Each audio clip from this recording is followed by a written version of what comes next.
70 کا بدلہ اتر گیا، 70 تم نے مارے تھے، 70 آج ہم نے چن لیے. تو اس عمر رضی اللہ عنہ نے جواب دیا رسول اللہ صلی اللہ علیہ وسلم کے کہنے پہ. انہوں نے زور سے کہا کہ بالکل بدلہ پورا نہیں ہوا. قتلانا فی الجنہ و قتلاکم فی النار، جو بدر میں مرے تھے تمہارے وہ جہنم میں چلے گئے اور ہمارے لوگ جنت میں پہنچے ہیں. یہ باتیں برابر نہیں ہوئی. انسان انسانوں کے برابر نہیں ہوا. یہ چیزیں ہوتی ہیں، اعمال سے وزن پیدا ہو جاتا ہے. اللہ تعالی نے فرمایا فمن ثقلت موازینہ، اور جس انسان کی تولیں، جس انسان کا وزن بھاری ہوا، فاولئک هم المفلحون، سو وہ وہی ہیں جن کا بھلا ہوا جو فلاح پا گئے. ومن خفت موازینہ، اور جس کے وزن ہلکے ہوئے، فاولئک الذین، سو یہ وہ لوگ ہیں خسروا انفسہم، جنہوں نے اپنی جان پر زیادتی کی، ہارے اپنی جان کو، بما کانوا بآیاتنا یظلمون، اس وجہ سے کہ ہماری آیتوں پہ یظلمون، زبردستی کرتے تھے، ظلم کرتے تھے، یہ کام کرتے تھے. یہ ظلم جو تھا ان کو اس اعتبار سے تباہی میں لے گیا. اعمال بھاری ہوتے ہیں، وزن پیدا ہوتا ہے اخلاص سے. یہ ہے حقیقت. اور اخلاص چونکہ صحابہ کرام رضی اللہ عنہ میں سب سے زیادہ تھا، اس لیے ان کے اعمال میں وزن بھی سب سے زیادہ تھا. اسی لیے خالد ابن ولید رضی اللہ عنہ نے جب شکایت کی حضرت عبد الرحمن ابن عوف رضی اللہ عنہ کی، تو رسول اللہ صلی اللہ علیہ وسلم نے ڈانٹا ہے حضرت خالد ابن ولید رضی اللہ عنہ کو. اور آپ نے فرمایا کہ خالد تم عبد الرحمن کے بارے میں ایسی بات کرتے ہو، اللہ کی قسم یہ تو آدھا سیر جو اللہ کے راستے میں خرچ کر دے، اور تم پورا احد پہاڑ سونے کے برابر خرچ کرو تو تم اس کے صدقے کے آدھے تک بھی نہیں پہنچ سکتے. لوگ اس حدیث کو سمجھتے ہیں کہ یہ امت کے بارے میں ہے کہ امت والے احد کا پہاڑ خرچ کر دیں اور وہ لوگ آدھا سیر جو خرچ کر دیں، امت کے بارے میں نہیں. یہ تو مسند احمد وغیرہ کی روایات میں آتا ہے. رسول اللہ صلی اللہ علیہ وسلم نے اس پہ خالد رضی اللہ عنہ سے کہا، اور خالد رضی اللہ عنہ حالانکہ مہاجر بھی ہیں. 7 ہجری میں 3 آدمیوں نے ہجرت کی تھی. عبداللہ بن عمر حضرت عمر بن العاص رضی اللہ عنہ عمر بن العاص رضی اللہ عنہ نے 1، خالد بن ولید رضی اللہ عنہ 2، اور عثمان بن ابو طلحہ جو تھے 3. ان تینوں نے ہجرت کی تھی. خالد رضی اللہ عنہ مہاجرین میں بڑے مقام ہے ان کا، لیکن اس کے باوجود چونکہ حضرت عبد الرحمن ابن عوف رضی اللہ عنہ سابقین اولین میں سے ہیں، مہاجرین میں سے بھی ہیں، اور اسلام کو بالکل ابتدائی دور میں قبول کیا ہے، بدر میں شریک رہے ہیں. اس لیے رسول اللہ صلی اللہ علیہ وسلم نے بتایا کہ خالد تو بہت اونچے آدمی، کیونکہ اخلاص سے زیادہ تھا نا. تو اخلاص وزن پیدا کرتا ہے اعمال میں، کہ جتنا زیادہ عمل اللہ کے لیے کرے گا اللہ کو اتنی خوشی اس سے، اللہ تعالیٰ خوش ہوتے ہیں اس سے، اور اس کو اس کے مقابلے میں اتنی برکات حاصل ہوتی ہیں، نصیب ہوتی ہیں. یہ چیز اس لیے صحابہ رضی اللہ عنہ کا بھی آپس میں بھی سب کا وزن برابر نہیں تھا. اور یہی دلیل ہے اس کی کہ حضرت معاویہ رضی اللہ عنہ جو تھے زیادہ سے زیادہ کب مسلمان ہوئے ہوں گے؟ حدیبیہ کے بعد ہوئے ہوں گے. اور ان کا تقابل کرنا حضرت علی رضی اللہ عنہ سے ہے کوئی تک بنتی؟ حضرت علی رضی اللہ عنہ امیر المومنین، وہ تو رسول اللہ صلی اللہ علیہ وسلم کے ساتھ پہلے دن سے تھے، اور پھر ساری مکی زندگی گزری ہے، پھر مدینہ منورہ میں ان کے اعمال ہیں. یہ سب کی سب چیزیں ہیں. اور اس پہ عبد الرحمن ابن غنم رحمۃ اللہ علیہ نے جو موازنہ کیا تھا، کس دن انشاءاللہ وہ آپ سے عرض کریں گے کہ انہوں نے کیا کہا کہ حضرت علی اور حضرت معاویہ رضی اللہ عنہ ان دونوں کا آپ مقابلہ کرنے چلے ہیں. ابو ہریرہ کچھ سوچ کے کریں آپ. تو حضرت ابو ہریرہ رضی اللہ عنہ نے کہا آخر پہ اس قصے کے کہ میں اللہ سے معافی مانگتا ہوں کہ میں ان 2 حضرات کا آپس میں تقابل کروں. یہ چیز کہ آدمی کے اعمال میں وزن اخلاص سے پیدا ہوتا ہے. اللہ نے فرمایا جس کے اعمال بھاری ہوئے فلاح پا گیا، جس کے اعمال ہلکے ہوئے وہ آدمی تباہ ہو گیا. اس سے ان دونوں آیات کے مجموعے سے ایک بڑا اچھا سبق ہم لوگوں کو ملتا ہے، اور وہ یہ سبق ملتا ہے کہ غلبے کا اعتبار کیا جائے. اللہ کے ہاں غلبے کا اعتبار ہے، کل کا نہیں. یہ تو نہیں کہا کہ 100% جس کے اعمال نیک ہوئے، بلکہ فرمایا ہے کہ فمن ثقلت موازینہ، جس کے وزن ثقیل ہوئے، بھاری ہوئے، یعنی کچھ برائیاں ہوں گی، اس کے مقابلے میں جو ثقالت ہے، بوجھ ہے، گرانی ہے، ان چیزوں کا وزن ہے، اس بنیاد پر فلاح پا گئے. اور من خفت موازینہ، جس کے وزن اور تول ہلکے ہوئے، یعنی نیکی کے تول ہلکے ہو گئے، گناہ اس کے زیادہ ہو گئے، تو کچھ نہ کچھ نیکیاں تو تھیں نا. اس لیے تو مقابلے میں کہہ رہے ہیں کہ اس کے گناہ بڑھ گئے. آخر دونوں میں تقابل ہوا نا، تو ہی تو کہا کہ گناہ بڑھ گئے اور نیکیاں اس کی کم ہو گئی. اس سے معلوم ہوا ہمیں کہ انسانی زندگی میں لوگوں کو بس اس معیار پہ دیکھنا چاہیے جس آدمی کی زندگی میں عام طور پر صلاح، نیکی، تقوی، تعلق مع اللہ یہ غالب ہو، اس میں تھوڑی بہت برائی بھی ہو، بس آدمی درگزر کرے کہ آخر انسان ہے، بشر. اور جس انسان میں شر کا، برائی کا، ان چیزوں کا غلبہ ہو، اس کا مطلب یہ ہے کہ اگر کوئی معاملہ، کوئی چیز پیش آتی ہے، کہیں گواہی دینی پڑ جاتی ہے، تو اس آدمی پر شر غالب ہے، اس میں خیر کم ہے. لوگوں کے لیے یہی معیار رکھنا چاہیے. 100% اچھے لوگ تلاش کرنا کوئی شروع کر دے تو پھر تو شاید لاکھوں میں بھی ایک نہ ملے. یہ چیز بہت لوگوں کی محرومی کا باعث بن جاتی. نماز پڑھنی ہے، کہتے ہیں جی امام صاحب میں یہ بھی غلطی، یہ بھی غلطی، یہ بھی غلطی. ارے دیکھو، اگر وہ سنت کا پابند ہے، خیر کا غلبہ ہے، نیکی کا غلبہ ہے، عقیدہ درست ہے، چپ کر کے نماز پڑھے. کون ہے جو پاک ہوا کرتا ہے 100%؟ اسی طرح دین کے اور کاموں میں بھی یہ کرائیٹیریا اللہ نے دیا ہے، سمجھایا ہے. یہاں پر بہت سے لوگ بیعت کرنی ہوتی ہے، کہتے ہیں جی کسی کی تلاش میں کہیں سے بیعت ہو جائیں، اور معیار اتنا اونچا ہوتا ہے کہ وہ کہتا ہے جنید بغدادی اور شیخ عبد القادر جیلانی رحمت اللہ علیہ اگر آج حیات ہوتے تو ان کا پانی بھرتے ہوتے. بس ایسا ولی کوئی چاہیے، اب اس سے کم درجہ تو ہونا ہی نہیں نا چاہیے. اور خود پتہ نہیں ایمان بھی کتنا محفوظ ہے اور کتنا نہیں. اپنی طرف بھی تو آدمی دیکھے نا. اس لیے یہ بات دین میں رکاوٹ پیش آ جاتی ہے بہت مرتبہ کہ آدمی کہتا ہے 100% یہ چیزیں. شادی کی اگر ضرورت نہ ہونا تو پھر شہر میں سب سے زیادہ خوبصورت لڑکی بس کہتا ہے اس کا رشتہ مل جائے، اور اگر ضرورت پیش آ جائے تو پھر 100% صحیح رشتے بھی نہیں ملا کرتے، پھر 90-95% بھی مل جائیں تو کہتا ہے بالکل ٹھیک ہے. اب یہ تو نہیں ہو سکتا کہ حور تمہارے لیے لے آئیں یا حور کہیں سے نازل ہو جائے. کیوں؟ اس لیے کہ ضرورت ہوتی ہے کہ اب زندگی نہیں گزر سکتی. ایسے ہی اگر اللہ کے دین کی ان چیزوں کی ضرورت محسوس ہو نا انسان کو، تو پھر آدمی کہتا ہے کہ یہ بھی غنیمت ہے جو کچھ مل گیا ہے، وگرنہ ہم تو اس قابل بھی نہیں تھے. یہ چیز ہے. اور تعلق انسان کا کبھی کبھی شیطان اس سے اس لیے محروم کر دیتا ہے کہ جہاں گئے یہ نقص ہے، جہاں گئے یہ عیب ہے، یہ عیب ہے، یہ عیب ہے، تو بس پھر کر لو جیسے زندگی گزارنی ہے.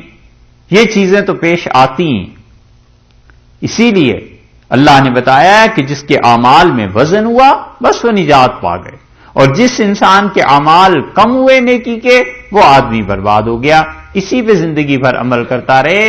100% نیکی اور 100% اچھا ہونا وہ تو اللہ ہی کا اپنا فضل ہے، اس کی مہربانی ہے.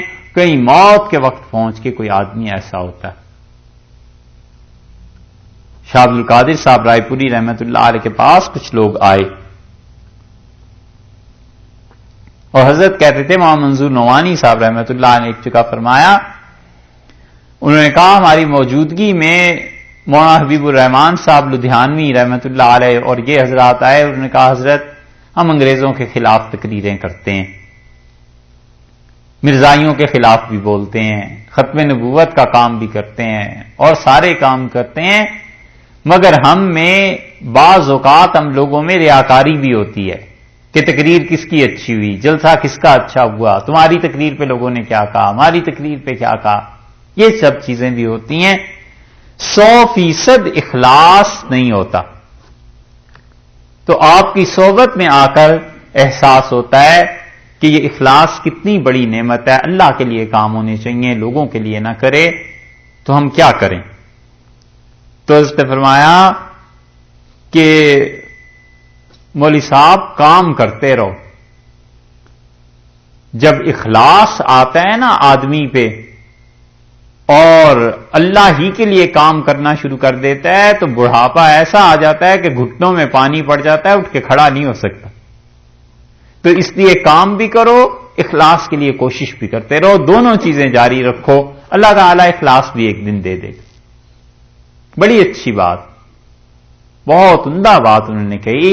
تو آدمی دین کا کام جتنا بھی ہو کرتا رہے، اس چکر میں نہ پڑے کہ 100% پہلے پاک ہو جاؤں پھر اس کے بعد دین کا کام کروں گا.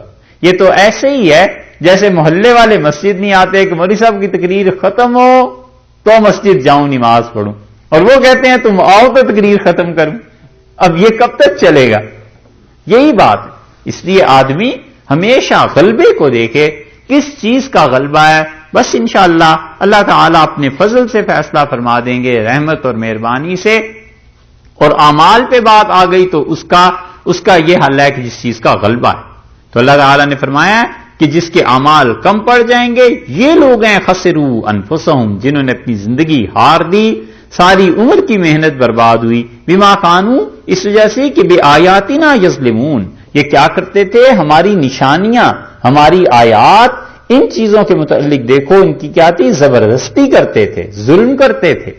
ایک سیدھی سادی بات ہے اس کو بھی اتنا پیچیدہ بناتے تھے، اور نبوت کا، اور یہ کام نہیں کرتے تھے. وَلَقَدْ مَكَّنَّاكُمْ، اور بلا شک و شبہ ہم نے دی ہے کیا؟ مکناکم، تمہیں جگہ دی ہے، فی الارض، زمین میں. وجعلنا، اور ہم نے کیا ہے، لکم، تمہارے لیے، فیہا، اس زمین میں، معایش، اللہ تعالی نے معیشت کا سامان بنایا. پہلی چیز یہ بتا دی کہ اللہ تعالی نے تمہیں اس دنیا میں کیا چیز دے دی ہے کہ تمہیں خدا نے ٹھکانہ دے دیا ہے. خدا نے تمہیں اس زمین میں جگہ دے دی ہے. جگہ کیسے دے دی ہے؟ رہائش کے لیے جگہ دے دی ہے. کیسے ٹھکانہ دے دیا ہے؟ امن کے ساتھ زندگی گزارنے کے اسباب اور سامان مہیا کر دیے ہیں. یہ ساری چیزیں تمکین فی الارض میں شامل ہیں. کسی قوم کو اللہ نے حکمرانی دے دی ہے، غلام قوم تھی، آزادی مل گئی ہے. پہلے زمین میں رہنے میں تنگی، تکلیف، مصائب کا سامنا تھا، اب اللہ نے بڑا گھر دے دیا ہے. اب اللہ تعالیٰ نے امن دے دیا ہے، اطمینان دے دیا ہے. ساری کی ساری چیزیں یہ ہیں جو انسان میں حد کے مطابق اندر ہوں، خدا کی نعمت ہے. اور حد سے بڑھ جائیں یہ حب جاہ ہے، اپنی عزت، اپنے بڑائی، یہ اس کا غلبہ انسان کی طبیعت پہ ہو جاتا ہے کہ مجھے تو اب کسی چیز کی ضرورت ہی نہیں رہی. ایک چیز. دوسرے فرمایا وجعلنا لکم فیہا معایش، اور اللہ نے دوسری چیز تمہیں دی ہے اس میں، وہ یہ کہ زندگی گزارنے کے لیے مال دے دیا ہے. یہ دونوں چیزیں اللہ نے کر دی ہیں. معیشت کے اسباب اور سامان پیدا کر دیے ہیں. اللہ نے نوکری دے دی، اللہ تعالیٰ نے تجارت دے دی، اللہ تعالیٰ نے مال میں برکت دے دی، اللہ تعالیٰ نے اس کو قرض سے آزاد کر دیا. یہ سب کی سب چیزیں ایسی ہیں جو انسانوں کی معیشت سے تعلق رکھتی ہیں. یہ دونوں چیزیں دے دی، پیسہ بھی دے دیا، ٹھکانہ بھی دے دیا. اور ارشاد ہوا کہ قلیلا ما تشکرون، تم شکر بہت تھوڑا ادا کرتے، بہت کم ہمارا شکر ادا کرتے. اصل نیکی یہاں سے پتا چلی کہ شکر ادا کرنا ہے. کہ معلوم ہوا اللہ کہتے ہیں یہ جتنی بھی چیزیں ہم نے دی ہیں بس ہم چاہتے ہیں ہمارا شکر ادا کرتے رہو، ہمارا شکریہ ادا کرتے رہو. ہم نے دونوں طرح سے نوازا ہے، عزت سے بھی اور مال سے بھی. اور دنیا میں تمام خرابیوں کی جڑ یہ دو ہی چیزیں، یا تو مال کے پیچھے پڑا ہوا ہوتا ہے کہ مال زیادہ ہو جائے کسی طرح، اور کبھی اس کے پیچھے پڑا ہوا ہوتا ہے کہ مال ہے، سب کچھ ہے، بس میرا غلبہ، میری عزت، ہر آدمی مجھے سلام کرے، ہر آدمی مجھ سے مشورہ لیا کرے، دروازے پر ہر وقت 2-4 آدمی کھڑے رہا کریں. یہ جو عزت کی بیجا ہوس ہے نا، یہ تباہ کر دیتی ہے انسانوں کو، حتیٰ کہ اپنا مال بھی کبھی کبھی اس بے مقصد چیز کے لیے خرچ کرتا ہے. حب جاہ اسے کہتے ہیں صوفیہ، اور حب مال، یہ دونوں چیزیں انسان کی اخلاقیات کو برباد کرتی ہیں، اور حب جاہ اور بدتر چیز ہے، اپنے آپ کو بڑا کرنے کے لیے پھر وہ اپنے مال کو خرچ کرتا ہے، پھر گیٹ بڑے بڑے لگاتا ہے، پھر چوکیدار رکھتا ہے، پھر کیا کیا چیزیں کرتا ہے، ایسی چیزیں اس کی اس سے کوئی ضرورت نہیں۔ ہمارے دور میں اس حب جاہ کے جو مارے ہوئے ہوتے ہیں نا، وہ تو اس حد تک آگے چلے جائیں گے کہ مصنوعی طور پر اپنے ہی گھر میں کوئی بم بلاسٹ کروا دیا، کسی کو لے لیا کرائے پر اور کہا جا رہا ہوں ذرا فائرنگ وغیرہ کر دینا، تاکہ اخبار میں خبر چھپ جائے کہ اتنے بڑے لیڈر ہیں، لوگ مارنے کے پیچھے ہیں، فائرنگ کرتے ہیں۔ یہ بہت سونکا، پیسے دے دیے، خبر ذرا بڑی لگ جائے، اخبار میں تصویر بڑی آ جائے، مشینیں 10 رکھوا لیں اور بیوہ عورتوں میں تقسیم، ان میں سے ایک ہی کرنی ہے جس کے ساتھ تصویر ہو، اور 9 باقی واپس چلی گئیں۔ یہ سب کیا چیزیں ہیں؟ یہ حب جاہ ہے کہ کسی طرح لوگ میری شخصیت، میری ہستی کو تسلیم کریں، مجھے بڑا مان لیں، اور میرے متعلق لوگ یہ کہیں کہ اس جیسا آدمی جی کوئی نہیں، الیاذ باللہ۔ دینی زکوٰۃ ہے، اور چاہتے ہیں کہ نام یہ ہو کہ صاحب بڑے سخی ہیں۔ ارے بھی سخاوت تو جب ہوتی جب زکوٰۃ کے علاوہ جو مال اللہ نے دیا ہے اس میں سے خرچ کرتا۔ زکوٰۃ تو دینی ہی دینی تھی، اس میں کیا سخاوت ہے؟ یہ تو اپنی مجبوری کو بھی دینی ہے کہ پٹائی ہو جائے گی۔ یہ تو ایسے ہی ہے، اسے کوئی فرض نماز پڑھتا ہے تو اب لوگ کہیں بڑا عبادت گزار ہے۔ بھی فرض نماز تو فرض ہے، وہ تو پڑھنی ہی ہے۔ بات تو جب ہے جب فرض کے علاوہ بھی نفل بھی پڑھا کرے تو آدمی پھر کہے کہ کوئی عبادت گزار ہے، فرض نماز تو پڑھنی پڑھنی۔ اس دور میں زکوٰۃ دینے والوں کا بھی یہی حال ہو گیا کہ دینی زکوٰۃ ہے صرف رمضان میں سال بعد، اور چاہتے ہیں کہ نام اس فہرست میں آئے کہ بڑا خدا کے راستے میں خرچ کیا ہے، حالانکہ دی زکوٰۃ۔ یہ دونوں چیزیں حب جاہ اور حب مال، یہ اصل میں ان دونوں چیزوں میں حد سے زیادہ انہماک کا نتیجہ ہے۔ مال کی محبت میں حد سے زیادہ پڑ جائے گا، مال کی محبت اس پہ غالب آ جائے گی۔ عزت کی محبت میں جتنی اللہ نے دی ہے بس ٹھیک ہے، اس سے زیادہ جب پڑ جائے گا تو یہ چیز غالب آ جائے گی۔ ان دونوں چیزوں کا حد سے بڑھنا یہ اللہ نے منع کیا ہے، کبر ہے، حرام کیا ہے۔ ان دونوں چیزوں کا نہ ہونا اس سے بھی خدا نے منع کیا، کیونکہ اگر عزت نہیں ہوگی، احترام نہیں ہوگا، معاشرہ بگڑ جائے گا۔ توہین کرے گا کوئی کسی کی، اسے اس سے دکھ ہوگا، جب دکھ ہوگا تو اللہ کے ساتھ تعلق میں اس کی کمی واقع ہو جائے گی، وہ آدمی صحیح طرح کام نہیں کر سکے گا، پیسہ نہیں ہوگا۔ تو رسول اللہ صلی اللہ علیہ وسلم قاد الفقر ان یکون کفرا، یہ فقر و فاقہ قریب تھا کہ کفر بن جاتا، اللہ نے اپنے دست مبارک سے اسے پیچھے کر دیا۔ اس فقر و فاقہ کی ایک شکل ہے، اور یہ دلیل ہے ان محدثین کی جو کہتے ہیں کہ اللہ کے ہاں ہر ایک چیز کی شکل ہے اور قیامت میں وہ پیدا کر کے سامنے لائی جائے گی۔ تو فقر و فاقہ کے متعلق رسول اللہ صلی اللہ علیہ وسلم جب لائن لگی ان جذبات کی، ان چیزوں کی، تو یہ فاقہ جو تھا کفر سے آگے چلا گیا، تو اللہ تعالی نے اپنے دست مبارک سے اسے پیچھے کیا فقر کو۔ اس لیے فرمایا کہ جو فقر ہے اگر خدا سے پیچھے نہ کرتا کفر سے تو لوگ کافر ہو جاتے۔ یہ فقر و فاقہ اتنی بری چیز، اس لیے یہاں پر یہ بتایا کہ دونوں کے درمیان کی کیفیت رہے، نہ حد سے بڑھ جائے اور نہ بالکل ہی ان چیزوں کو بھول جائے۔ تو اس سے اعتدال سے شکر پیدا ہونا چاہیے کہ اللہ تیرا شکر ہے، اللہ آپ کا احسان ہے، آپ نے مہربانی کی ہے۔ تو ارشاد فرمایا کہ ہم دونوں چیزیں لوگوں کو دیتے ہیں، قلیلا ما تشکرون، بہت ہی تھوڑا شکر ادا کرتے ہو، بہت ہی کم شکر ادا کرتے ہو۔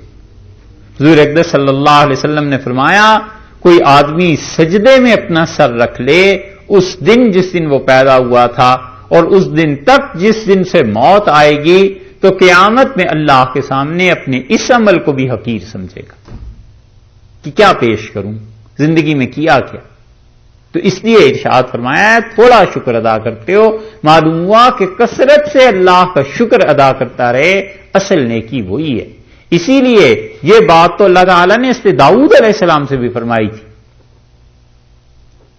اعملوا آل داؤد شکرا، داؤد کی اولاد ہمارا شکر ادا کرے، سلیمان علیہ الصلوۃ والسلام اور حضرت داؤد علیہ الصلوۃ والسلام اور ان کے باقی جتنا کنبہ قبیلہ، فرمایا ہمارا شکر ادا کرو، وقلیل من عبادی الشکور، اور میرے بندوں میں بہت تھوڑے ہیں جو میرا شکر ادا کرتے ہیں۔ تو شکر ادا کرتا رہے اللہ کا، جو بھی دین دنیا میں انعام ملے، ایک انعام ملے 100 بار خدا کا شکر ادا کرے۔ ارشاد فرمایا ہے شکایت یہ ہے تم سے قلیلا ما تشکرون، تم شکر بہت تھوڑا ادا کرتے ہو، ہم ہر چیز دیتے ہیں۔ وَلَقَدْ خَلَقْنَاكُمْ، اور ہم نے تمہیں پیدا کیا، ثُمَّ صَوَّرْنَاكُمْ، پھر ہم نے کیا کیا پیدا کرنے پہ کے بعد، ثم پھر اس کے بعد کیا ہوا، صَوَّرْنَاكُمْ، ہم نے تمہیں صورت دی، ثُمَّ قُلْنَا لِلْمَلَائِكَةِ اسْجُدُوا، اور پھر ہم نے کہا فرشتوں سے کہ سجدہ کرو لآدم، حضرت آدم علیہ الصلوۃ والسلام کو۔ یہ سما جو ہے نا یہاں پر ترتیب کے لیے نہیں آیا، کیونکہ اگر ترتیب کے لیے مان لیا جائے تو پھر ماننا پڑے گا کہ سب سے پہلے تخلیق ہوئی پھر تصویر ہوئی، یعنی صورتیں دی گئیں، چلو یہ بھی ٹھیک ہے۔ اس کے بعد اللہ تعالیٰ نے کہا کہ آدم علیہ السلام کو سجدہ کریں اللہ کے فرشتے، حالانکہ مخلوق تو بعد میں پیدا ہوئی ہے، یہ واقعہ تو سب لوگوں کی تخلیق سے پہلے کا ہی ہے نا۔ تو اس سے سما کا مطلب مفسرین کہتے ہیں کہ مطلب اس کے ساتھ ساتھ یہ بھی سن لو، وَلَقَدْ خَلَقْنَاكُمْ، ہم نے تمہیں پیدا کیا، ثُمَّ صَوَّرْنَاكُمْ، اے انسانوں ہم نے تمہیں صورتیں دی ہیں، پیدا کیا، یعنی ان اسباب وسائل ذرائع کو اللہ لے آئے جن اسباب وسائل اور ذرائع سے انسان پیدا ہوا کرتے ہیں، اور پھر ہم نے تمہیں صورتیں بھی دی ہیں۔ اس کے ساتھ ساتھ قلنا للملائکہ، یہ بھی یاد رکھنا ہم نے ہی فرشتوں سے کہا تھا اسجدوا لآدم، سیدنا آدم علیہ الصلوۃ والسلام کو سجدہ کرو، فرشتوں سے ہی کہا تھا۔ لآدم، آدم کو سجدہ کرو۔ مفسرین نے جو کچھ اس پہ لکھا ہے بہت سی چیزیں پہلے بارے میں گزر گئیں، اور اس میں سے ایک رائے یہ بھی ہے کہ الی آدم، آدم کی طرف ہمیں سجدہ کرو، کعبۃ اللہ کی طرف منہ کر کے ہمیں سجدہ کرو، آدم علیہ السلام کو قبلہ مان لو اور ہمیں سجدہ کرو۔ یہ بھی ایک تفسیر مفسرین نے اس کی ہے، آدم علیہ السلام کو سجدہ کرو یعنی ان کے سامنے جھک جاؤ۔ آدم علیہ السلام کو سجدہ کرو، تعظیم کا سجدہ کرو، عبادت کا نہیں۔ عبادت کا سجدہ وہ اللہ کے لیے ہے، اور تعظیم کا سجدہ تو بہت دیر تک رہا ہے، اس سے یوسف علیہ السلام کے دور میں بھی مل جاتا ہے، اور رسول اللہ صلی اللہ علیہ وسلم کے سامنے بھی تعظیم کا سجدہ ہوا ہے، لیکن منع فرما دیا سختی سے۔ حضرت معاذ بن جبل رضی اللہ عنہ جب آئے ہیں تو انہوں نے سجدہ ایک کیا تھا، اور رسول اللہ صلی اللہ علیہ وسلم نے یہ کیا کیا ہے؟ انہوں نے عرض کیا اللہ کے رسول شام میں نے دیکھا ہے کہ وہاں کے لوگ اپنے جو ان کے بڑے ہوتے ہیں مذہبی رہنما انہیں سجدہ کرتے ہیں، تو رسول اللہ صلی اللہ علیہ وسلم نے فرمایا معاذ ایسے نہیں ہے، بلکہ آپ نے فرمایا وعبد اللہ، عبادت اللہ کی کرو، وَاکرموا اخاکم، اور اپنے اس بھائی کی تعظیم کرو، اپنی اس بھائی کی عزت کیا کرو۔ اس حدیث کو غور سے پڑھیں نا تو اس میں آیا ہے کہ حضرت معاذ رضی اللہ عنہ نے سجدہ کیا، پھر اس پہ رسول اللہ صلی اللہ علیہ وسلم نے فرمایا تو حضرت صلی اللہ علیہ وسلم نے ان پہ کوئی کفر کا فتویٰ تو نہیں لگایا کہ تم کافر ہو گئے ہو، اس لیے کہ عقیدہ تو ٹھیک تھا۔ وہ کوئی رسول اللہ صلی اللہ علیہ وسلم کو اس لیے سجدہ تھوڑے ہی کر رہے تھے کہ حضرت صلی اللہ علیہ وسلم خدا ہو گئے ہیں یا ہمارے نفع نقصان کے مالک ہو گئے ہیں۔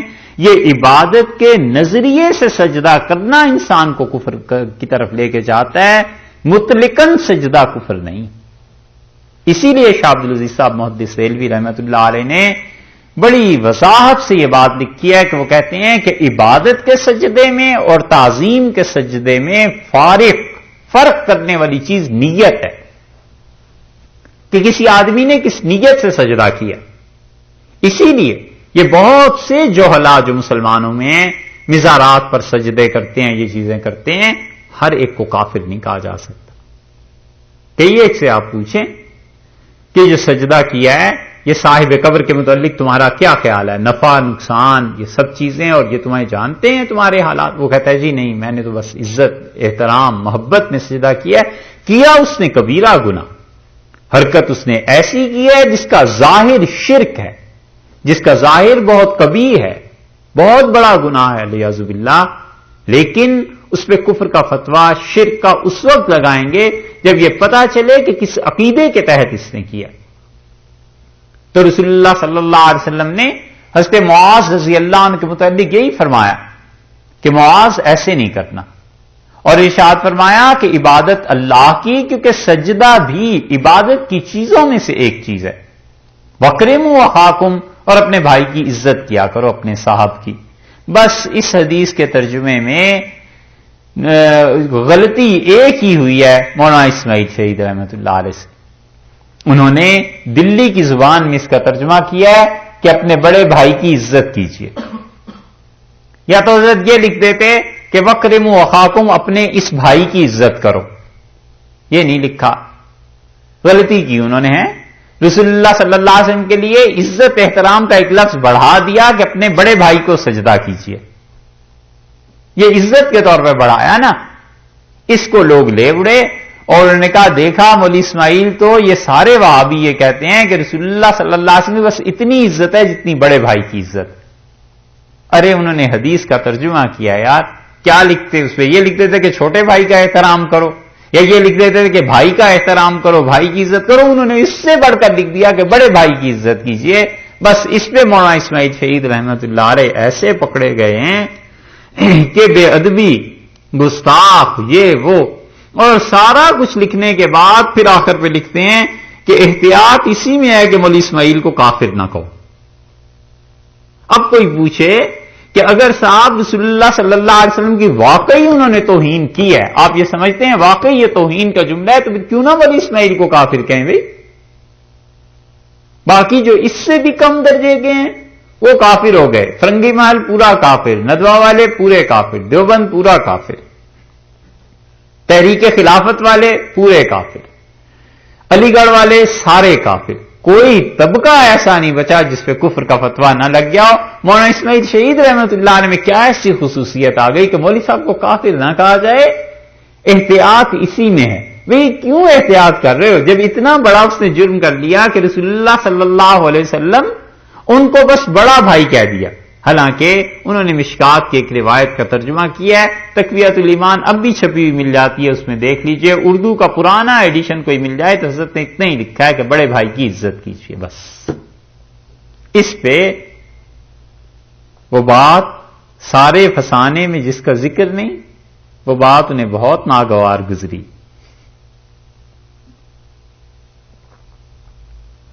ایسی چیزیں اللہ تعالی نے فرمایا، ہم نے کہا سجدہ کرو آدم علیہ الصلوۃ والسلام کو، یہ بھی مفسرین کی رائے کہ تعظیمی سجدہ تھا۔ عبادت کا سجدہ شرک ہے، وہ کسی بھی امت میں کبھی بھی جائز نہیں رہا، کیونکہ شرک تو کبھی جائز ہو ہی نہیں سکتا۔ الیاذ باللہ، یہ تھوڑا ہی ہے کہ شرک کبھی جائز ہو جائے، اس لیے عبادت کے سجدے کا تو سرے سے سوال ہی پیدا نہیں ہوتا۔ وہ تو جسے آپ کہتے ہیں کہ آؤٹ آف ڈسکشن ہے، یہ خارج از بحث ہے۔ باقی تھا کیا؟ مفسرین نے یہ آرا بھی دی ہیں اور کچھ اور بھی تھی جن کا ذکر گزر چکا۔ فسجدوا، سب نے سجدہ کیا، الا ابلیس، سوائے شیطان کے، لم یکن، وہ نہیں تھا، من الساجدین، سجدہ کرنے والوں میں سے، وہ نہیں تھا سجدہ کرنے والوں میں سے۔ تو سجدہ کرنے والوں میں سے نہیں تھا، کیوں؟ آگے بتا دیا۔ قالا، ارشاد فرمایا اللہ تعالی نے، ما منعک، کس چیز نے تجھے روکا ہے، اللہ تسجد، اس بات سے کس چیز نے روکا ہے، اللہ تسجد، کہ سجدہ نہیں کیا، اذ امرتک، جبکہ میں نے تجھے حکم دیا تھا۔ یہ جو امرتک کا لفظ ہے نا، اس سے معلوم ہوتا ہے کہ اسے ایک اسپیشل آرڈر دیا گیا تھا۔ اللہ کے علم میں تو تھا کہ اب کائنات میں خرابی یہاں سے شروع ہو جائے گی، اللہ تعالیٰ نے اسے اسپیشل آرڈر دیا ہوگا کہ تو نے بھی سجدہ کرنا ہے، کیونکہ یہ تھا تو بنیادی طور پہ جنات میں سے، تو اللہ تعالیٰ نے فرمایا تو نے سجدہ کیوں نہیں کیا. یہ اللہ کا جو لفظ ہے اس کے ترجمے میں بعض اوقات غلطی ہو جاتی ہے. اللہ اصل میں مجموعہ تو ہے ان اور لا کا. تو اگر ان اور لا کا مجموعہ ماننے کے بعد ترجمہ اس کا صرف گرامیٹیکلی کوئی کرے گا تو یہ کرے گا کہ ما منع کا کس چیز نے تجھے منع کیا, ان کے, لا نہ, تسجدو تو سجدہ نہ کرے, کس چیز نے تجھے روکا کہ تو نہ کرے سجدہ, اس امرتو کا جبکہ میں نے تجھے حکم دیا تھا. اس طرح ترجمے میں آ جاتی ہے غلطی. یہاں جو لا ہے نفی کے لیے نہیں ہے. یہ لا جو ہے جیسے اس دن لا کی قسم پہ بحث کر کے عرض کیا تھا, یہ لا کسی کام میں شدت پیدا کرنے کے لیے آتا ہے, نفی کے لیے نہیں آتا بلکہ اس کام کی عظمت کے لیے آتا ہے. اور یہ مختلف قوموں میں مختلف طرح سے پایا جاتا ہے. مثلا آپ دیکھیں ہمارے ہاں عام طور پر سر کو ایسے ہلانا نفی میں شمار کیا جاتا ہے, یہی ہے نا. اور جب آدمی کسی بات پر سر دھنتا ہے تو ایسے ہی کرتا ہے, یعنی کیا بات ہے, کتنا زبردست چہرہ ہے, وہ بھی تو سر کو ایسے ہی کرتا ہے. یہی چیز ہے نا. تو نفی کبھی کبھی اسباب کی شدت کے لیے آتی ہے.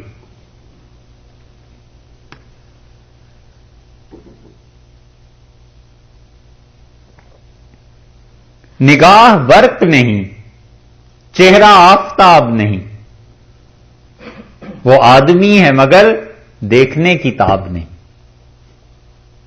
نگاہ برق نہیں, چہرہ آفتاب نہیں, وہ آدمی ہے مگر دیکھنے کی تاب نہیں. نفی جو ہے وہ شدت پیدا کرتی ہے اسباب میں, پازیٹو سائڈ پر. لا اقسم بیوم القیامہ, اور ہم قسم کھاتے ہیں قیامت کے دن کی. اب یہ ترجمہ تھوڑا ہو جائے گا کہ ہم قیامت کے دن کی قسم نہیں کھاتے. تو لا استغراق کے لیے جب پیدا ہوتا ہے, یہاں بھی یہ ہے کہ یہ جو ذکر ہو رہا ہے, یہ جو بیان ہو رہا ہے, ما منع کا اللہ تسجد اذ امرتک کا, جب ہم نے تمہیں حکم دیا تھا سجدہ کرنے کا تو اس معاملے میں تم نے آخر ہمارے حکم میں نافرمانی کیوں کی. شدت پیدا ہو گئی کہ کیوں ایسے ہوا. قالا بولا, اور کہتا ہے انا خیر منہ, میں اس سے اچھا ہوں. حضرت آدم علیہ الصلوۃ والسلام سے. اور دلیل کیا ہے, خلقتنی, آپ نے مجھے پیدا کیا ہے, من نارن, آگ سے, وخلقتا, اور آپ نے پیدا کیا ہے ہو آدم علیہ السلام کو, من تین, گارے سے, مٹی سے. مقدمہ یہ بنا کہ اس نے کہا کہ دیکھیے جناب آگ جو ہے وہ مٹی سے اچھی ہے, ایک بات ہوئی. اور دوسرا مقدمہ اس نے ساتھ یہ جوڑ لیا کہ میں آگ سے پیدا ہوا ہوں, یہ مٹی سے پیدا ہوا ہے. تیسرا سٹیپ یہ لے لیا کہ جب آپ مان گئے کہ آگ مٹی سے اچھی ہے تو آگ کو مٹی کے سامنے نہیں جھکنا چاہیے, لہذا جو آگ سے پیدا ہوا ہے وہ مٹی سے بنے ہوئے کے سامنے نہیں جھکے گا, تو میں آدم کے سامنے نہیں جھکوں گا. یہ منطق بگھاری, یہ منطق اور یہ فلسفہ اللہ کے ہاں بگاڑنا وہ ایسے ہی ہے جیسے کوئی نیا نیا منطق پڑھایا. تو اس نے کہا صبح ناشتے میں جب بیٹھا, ماں باپ بھی بیٹھے ہوئے تھے, تو اس نے کہا امی اتنے انڈے ابالنے کی کیا ضرورت تھی. ان کا بیٹے ناشتے میں آپ پڑھ کے آئے ہیں, کھائیں پیئیں, بہت دنوں بعد چھٹی پہ آئے ہو. اس نے کہا لو 2 ابال لیتے. اس کا 2 ابال لیتے تو تم اور تمہارے باپ یہ دونوں کہاں سے کھاتے, پھر میں بھوکی رہ جاتی. اس نے کہا امی دیکھیے, ایک انڈا یہ آپ کا, ایک انڈا یہ والد صاحب کا, اس کا مجموعہ ہوا 2, اور ایک مجموعہ وہ ہو گیا 3, تو ہم 3 اور انڈے بھی 3. تو اس پہ لمبی تقریر کرتا رہا. اس کے والد نے اٹھا کے سارے انڈے ایک طرف رکھے, ایک اس کی ماں کو دیا, ایک خود کھانے لگے. ان کا بیٹے تیسرا تو کھا لینا. ایک انڈا والدہ، ایک والد، اور تیسرا اس کا مجموعہ جو ہے وہ بھی تو ایک انڈا ہی ہے نا، وہ تین ہو گئے، ان کا تیسرا کھا لو. تو اللہ تعالیٰ کے سامنے ایسا نارائی کہتا ہے کہ ایسے اور ایسے اللہ آپ نے اسے آگ سے مٹی سے پیدا کیا، مجھے آگ سے پیدا کیا. قال فاہبط منہا، اللہ نے کہا اتر یہاں سے نکل جاؤ. پہلی نافرمانی خدا کی یہ ہوئی کہ سجدہ نہیں کیا. اب دوسری نافرمانی کا ذکر آ رہا ہے. اللہ تعالیٰ نے فرمایا فما یکون لکا، اور تیرے لیے یہ درست نہیں ہے، تم کو بالکل نہیں ملے گا کچھ بھی، ان تتکبر فیہا، کہ تو اس میں اس جگہ پہ رہ کر کبر کرے، اس جگہ پہ رہ کے اپنے آپ کو بڑا کہے، کچھ نہیں. اس سے معلوم ہوا کہ یہ جو شیطان آیا ہے اس کی آنے کا سبب اور وجہ صرف معصیت ہی نہیں بلکہ اس کے ساتھ ساتھ کبر بھی ہے. بہت بڑا گناہ ہے. اللہ نے اس کا ذکر کیا کہ ان تتکبر فیہا، تو اس مقام پر رہ کر کبر کرے، اپنے آپ کو بڑا سمجھے. یہ بڑا سمجھنا گناہ ہے اپنے آپ کو. اس لیے آدمی سوچتا رہے، جو سعدی نے کہا ہے کہ تکبر عزازیل را خار کرد و زندان لعنت گرفتار کرد. تکبر نے عزازیل شیطان کو گرفتار کروا دیا اور لعنت کی جیل میں ہمیشہ کے لیے پڑ گیا. جتنا جتنا انسان میں کبر اور بڑائی آتی ہے، جس سبب سے کبر کرتا ہے، اللہ اس سبب کو اتنا ہی ختم کرتا جاتا ہے. سمجھے؟ کوئی بھی آدمی صاحب جتنا بھی متکبر ہوتا ہے، جس بنیاد پہ، وہ بنیاد اکھڑ جاتی.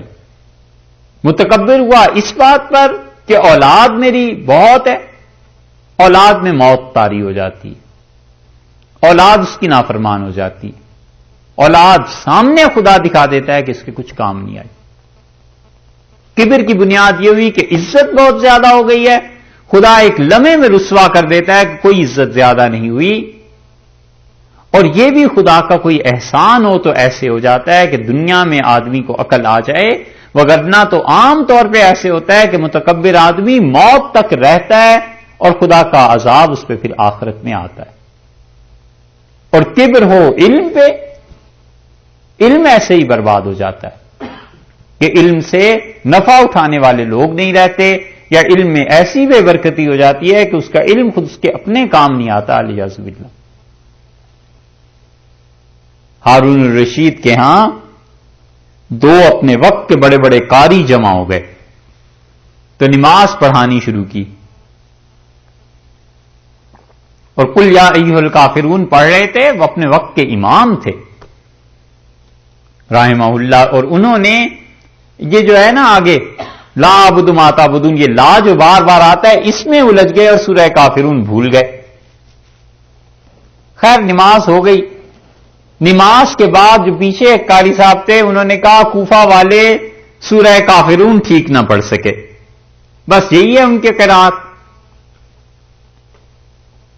تو لوگ ہنسے، چپ ہو گئے، اور وہ کہتے تھے اللہ کی پکڑ اس سے زیادہ جلدی میں نے نہیں دیکھی کہ اگلی نماز میں ہارون نے مجھے ہی آگے کر دیا، اور میں نے جب نماز پڑھانی شروع کی تو اہدنا الصراط المستقیم کے بعد میں بھول گیا کہ آگے کیا ہوتا ہے، اور قرآن کی صراط الذین کوئی اور آیت پڑھتی. تو نماز کے بعد لوگ ہنسے اور انہوں نے کہا کہ صاحب آپ کے شہر کے قاری کتنے زبردست ہوتے ہیں کہ سورہ فاتحہ بھی یاد نہیں ہوتی، ہمیں تو کافرون یاد نہیں تھی. یہ چیز ہو جاتی ہے. وہ کہتے ہیں میں اس دن سمجھا کہ انسان کو کبھی کسی کے متعلق ایسی بات نہیں کہنی چاہیے. شاہ اسحاق صاحب رحمت اللہ علیہ تھے نا، محدث دہلوی رحمت اللہ علیہ، نواسے حضرت کے شاہ عبدالعزیز صاحب رحمت اللہ علیہ کے، اور حضرت کا یہ نواسے اتنے قابل آدمی تھے کہ شاہ عبدالعزیز صاحب رحمت اللہ علیہ نے وفات سے پہلے اپنا گھر، اپنی ساری کتابیں چیزیں ان کو دے دی تھی، اور انہیں اپنی جگہ پر بٹھایا کہ حدیث میرے بعد یہ پڑھائیں گے. شاہ اسحاق صاحب رحمت اللہ سے بہت بڑے بڑے لوگوں نے پڑھا ہے. خیر شاہ اسحاق صاحب رحمت اللہ علیہ نے ہندوستان کے ایک بہت بڑے عالم دین تھے، نام نہیں لیتے ان کا، بہت بڑے آدمی تھے، اپنی جگہ پر اللہ نے خوب علم دیا تھا. وہ کہتے تھے حضرت نے مجھ سے کہا کہ میری بیٹی سے شادی کر لو. تو یہ خاندانی فاروقی نسل سے تھے سارے لوگ رحمہم اللہ.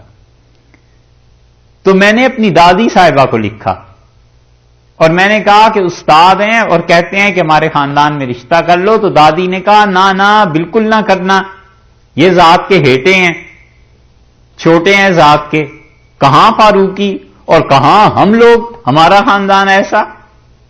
تو میں نے شاہ صاحب رحمۃ اللہ علیہ سے انکار کر دیا. حضرت کو چونکہ بڑی محبت تھی اس لیے تباً انہیں دکھ بھی ہوا. جب یہ بڑے ہوئے پڑھانے گئے تو کوڑے کے ڈھیر پہ جو خواتین چنتی ہیں نا مختلف چیزیں، ایک لڑکی وہاں پسند آ گئی اور ایسی پسند آئی کہ اس سے شادی ہو گئی. تو جو ان کے دوست تھے ہنستے تھے، کہتے تھے سبحان اللہ، شاہ صاحب رحمت اللہ کا خاندان تو چھوٹا تھا تم سے، اب صحیح جگہ تمہارا ناتا نسبت نکاح ہوا ہے، اب صحیح جڑی ہے. یہ چیز ہو جاتی. آدمی مارا جاتا ہے اس وقت جب وہ کسی ایسی چیز پر کبر کا اظہار کرتا ہے، دوسروں کی ذلت کا. اپنا فخر الگ چیز ہے. کوئی آدمی کہتا ہے اللہ نے مجھے اتنا کچھ دیا ہے، خدا کا احسان ہے، مہربانی ہے، الگ بات ہے. جب وہ یہ کہتا ہے نا کہ تمہیں یہ چیز نہیں ملی اور تم کم ہو اور تم ایسے ہو، یہ ہے کبر. اسی لیے رسول اللہ صلی اللہ علیہ وسلم سے کسی نے عرض کیا کہ اللہ کے رسول ہم لوگ سمجھتے ہیں اچھے کپڑے پہنے، اچھے جوتے پہنے، اچھی طرح رہا کریں. آپ نے فرمایا یہ کبر نہیں ہے. کبر تو یہ چیز ہے کہ بطر الحق وریا الناس، سچائی جب تمہارے سامنے آئے تو محض اپنے نفس کی وجہ سے اس کو ماننے سے انکار کر دو اور لوگوں کے دکھاوے کے لیے ایسے کام کرو. فرمایا یہ کبر. اس لیے یہ جس چکر میں تھا نا کہ آگ سے پیدا ہوا ہوں، مٹی سے ہے وہ کم ہے، اللہ نے فرمایا نکلو یہاں سے، انک من الصاغرین، اور تم کیا ہو؟ صاغرین میں سے ہو. صاغرین صغیر، اصغر، چھوٹی چیز. ترجمہ تو اس کا یہ کیا گیا ہے کہ تم ذلیل ہو، لیکن عربی میں صاغر ایسے متکبر کو کہتے ہیں جو ذلیل بھی ہو اور اپنی ذلت پر راضی بھی ہو، خوش بھی ہو. کمال ہے قرآن کا یہ کہ اللہ تعالی نے ایسا لفظ یہاں پر چن کر لائے ہیں کہ ساری صورتحال بالکل واضح ہوتی ہے، پکچر کلیئر ہو جاتی ہے کہ صاغر ایسا ذلیل انسان جو متکبر بھی ہو، مغرور بھی ہو اور اپنی ذلت پر خوش بھی ہو. کئی لوگ مل جائیں گے کہ متکبر ہوتا ہے، مغرور ہوتا ہے اور اس سے بھی بڑی جو کوئی طاقت ہوتی ہے اسے سزا دیتی ہے، ذلیل کرتی ہے، تو وہ اپنی ذلت نہیں محسوس کرتا. یہ نہیں ہے کہ گردن جھکا لے، وہ کہتا ہے ٹھیک ہے جو مرضی کرو، ہم سب سے اچھے ہیں، ہم سے بہتر کوئی نہیں. تو اپنی ذلت پہ بھی خوش ہوتا ہے کہ لوگوں میں ذرا نام اور زیادہ ہو جائے گا، لوگ کہیں گے کہ واقعی وہی بڑا آدمی ہے، اتنے سال جیل کاٹ لی مگر سر نہیں جھکایا. اس لیے وہ اپنی ذلت پر خود راضی. قال انذرنی، اس نے کہا ہے میرے پروردگار مہلت دے، الی یوم یبعثون، اس دن کے لیے جس دن کے لوگ کھڑے کیے جائیں، جس دن لوگ اٹھائے جائیں. مجھ کو فرصت دے جس دن تک لوگ دوبارہ اٹھیں. عین اللہ کے غضب کی حالت میں بھی درخواست پیش کر رہا ہے، کیونکہ اسے اتنا تو معلوم اسے بھی تھا کہ اللہ تعالی غصہ رحمت کسی چیز میں بھی مجبور نہیں ہو جاتے، اور اس کی بات عدل پر مبنی ہے اللہ کی، اور وہ سنتا ہے ہر ایک کی. تو درخواست اس نے پیش کی کہ اس دن تک کے لیے جس دن لوگ دوبارہ قبروں سے جی کر اٹھیں. قال انک من المنذرین، اللہ تعالی نے فرمایا ہم نے تجھے مہلت دی ہے. تجھے اللہ تعالی نے کہا کہ فرصت ہے، یہ نہیں بتایا کب تک فرصت ہے. اس کو فرصت دی اللہ نے، مہلت دی. جس دن ساری دنیا مرے گی اور سور پھونکا جائے گا اسی دن شیطان بھی مر جائے گا. لیکن اس نے کہا تھا کہ مجھے تو اس وقت تک رکھیں جب تک کہ لوگ قبروں سے جی کر اٹھیں. اللہ تعالی نے اس کی وہ پوری بات نہیں مانی، البتہ مہلت دے دی آخری دن تک کہ تم ٹھیک ہے رہو. آخری دن تک. تو دعا کا کچھ حصہ تو اس کا قبول ہوا. اس سے معلوم ہوتا ہے کہ دعا کی قبولیت کوئی بزرگی کی علامت نہیں ہے جب تک کہ باقی چیزیں بھی ٹھیک نہ ہوں.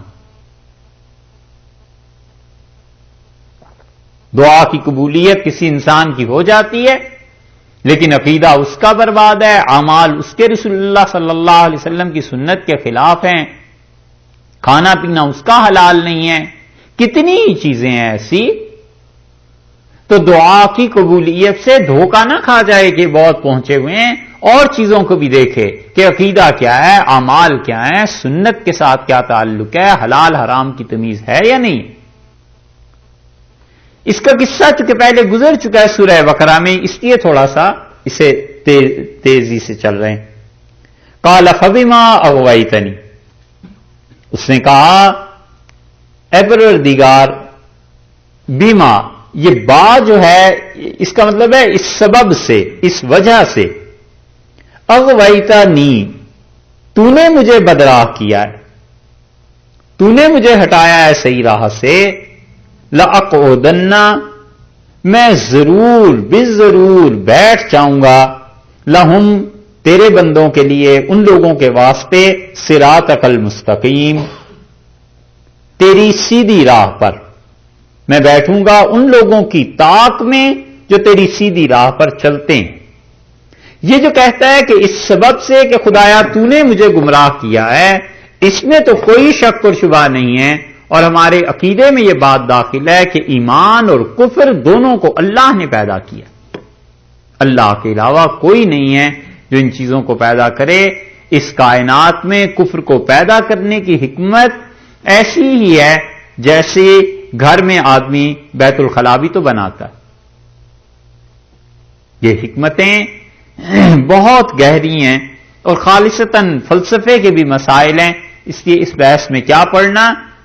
اور رہ گئی یہ بات کہ شیطان کو وہ جو کہتا ہے کہ اللہ تو نے مجھے گمراہ کیا ہے، تو اسے تو اس کے نفس نے گمراہ کیا ہے. اسباب، وسائل، یہ سب چیزیں اس کے اپنے اختیار میں تھیں.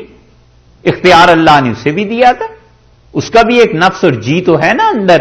اس جی نے اسے گمراہ کیا اور الیاذ باللہ اس کی نسبت اللہ کی طرف موڑ رہا ہے، کر رہا ہے. یہ بات آگے بھی آتی کہ لوگ صحیح چیزوں سے کیسے غلط نتائج برآمد کرتے ہیں. اس نے کہا لأقعدن، یہ قعدہ تو ہوتا ہے بیٹھنا، اور اس کا صلہ جب لام کے ساتھ مل جائے تو اس کا مطلب ہے گھات میں بیٹھ جاؤں گا، طاق لگا لوں گا. صراط المستقیم، او بندے جو تیری صحیح راہ پر چلتے ہیں، میں ان کی گھات لگا کر بیٹھوں گا کہ کسی طرح وہ صحیح راہ سے ہٹیں.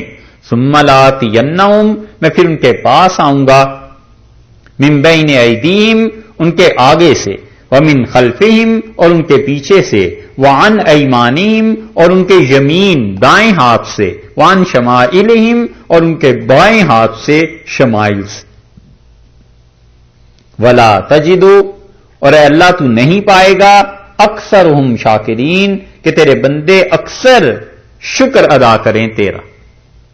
ان میں سے اکثر تیرے ناشکرے بندے ہوں گے، میں ہر طرف سے انہیں گھیر لوں گا. یہ چاروں سمتوں کا جو ذکر آیا ہے، اس سے یہ مراد صرف نہیں ہے کہ واقعی وہ دائیں بائیں آگے پیچھے چار، بلکہ مطلب یہ ہے کہ ہر طرف سے انہیں گمراہ کرنے کی کوشش کروں گا. مفسرین نے اس پہ بہت کچھ لکھا ہے کہ دائیں سے کیا مراد ہے، بائیں سے کیا مراد ہے، غصہ مراد ہے، شہوت مراد ہے، جنس مراد ہے. جو کچھ بھی مفسرین نے لکھا ہے سب کا خلاصہ یہی ہے کہ اس نے کہا میں کوئی طریقہ ایسا نہیں چھوڑوں گا جس طریقے سے تیرے بندوں کو گمراہ نہ کروں، اور نتیجتاً یہ ہوگا کہ ولا تجدو اکثرہم شاکرین، ان میں سے اکثر لوگ جو ہیں وہ شکر نہیں کریں گے. اس سے معلوم ہوا کہ یہ ناشکری کفر ہے، کیونکہ شکر اسلام ہو گیا نا. اس نے کہا تیرے بندے تیرا شکریہ ادا نہیں کریں گے، اور پیچھے خود خدا نے بھی کہہ دیا ہے کہ تم لوگ قلیلا ما تشکرون، تم بہت تھوڑا شکر ادا کرتے ہو. تو شکر یہاں اسلام کے معنی میں آ گیا کہ تو اپنے اکثر بندوں کو دیکھے گا وہ اسلام پر چلنے والے نہیں ہیں. تو مراد یہ ہوئی کہ جو مسلمان ہے وہ شکر ادا کرتا ہے، اللہ کا شکر ادا کرتا رہے. یہ چیز اللہ تعالی کے انعامات میں اضافے کا باعث بنتی ہے. اور زیادہ احتیاط کی راہ بتائیں. یہ جو بڑے بوڑھے تھے نا پچھلے زمانوں میں بڑی محتاط راہ پر چلتے تھے. ان کے پاس اتنا علم نہیں تھا. بالکل یقیناً بہت سی گمراہیوں کی چیزیں بھی تھیں، لیکن بعض باتیں ان کی بڑی لاجواب ہوتی تھی. کوئی کسی سے کہتا تھا کہ صاحب آپ کا بیٹا، تو کہتے تھے نا صاحب اللہ کا مال ہے. یہی کہتے تھے نا کہ آپ کے کھیت، آپ کی فصل، آپ کے پیسے، وہ کہتے نہیں صاحب یہ سب اللہ کا مال ہے، اللہ کا دیا ہوا. ایسے ہوتا ہے نا، تردید کرتے ہیں کہ میری طرف اس کی نسبت نہ کرو. یہ صحیح چیز ہے. بس زندگی بھر علم ہے، دولت ہے، پیسہ ہے، اولاد ہے، آسائش ہے، عزت ہے، عہدہ ہے، کسی چیز کی نسبت اپنے ساتھ نہ جوڑے نیکی کی. بس کہے اللہ کی توفیق، اللہ کا فضل، اللہ کی چیزیں، بچا رہتا ہے. جس دن یہ آنا شروع ہو جائے کہ میری محنت، میرا مال، میرا عہدہ، میرا پیسہ، میری اولاد، بس اس دن سے زوال بھی شروع ہو جاتا ہے اور برکت اٹھ جاتی ہے. آسان زندگی گزارنے کا طریقہ یہ کہ جتنی اچھائیاں ہیں ان کی نسبت اللہ کی طرف کر دے، جتنی برائیاں ہیں اس کی نسبت اپنی طرف چھوڑ دے. امام احمد ابن حنبل رحمۃ اللہ علیہ کے ایک شاگرد کہتے تھے کہ میں ان سے جب پڑھنے آیا تو شیبانی قبیلے سے تعلق تھا امام احمد رحمۃ اللہ علیہ کا، اور شیبان عربوں میں بہت بڑا قبیلہ سمجھا جاتا تھا.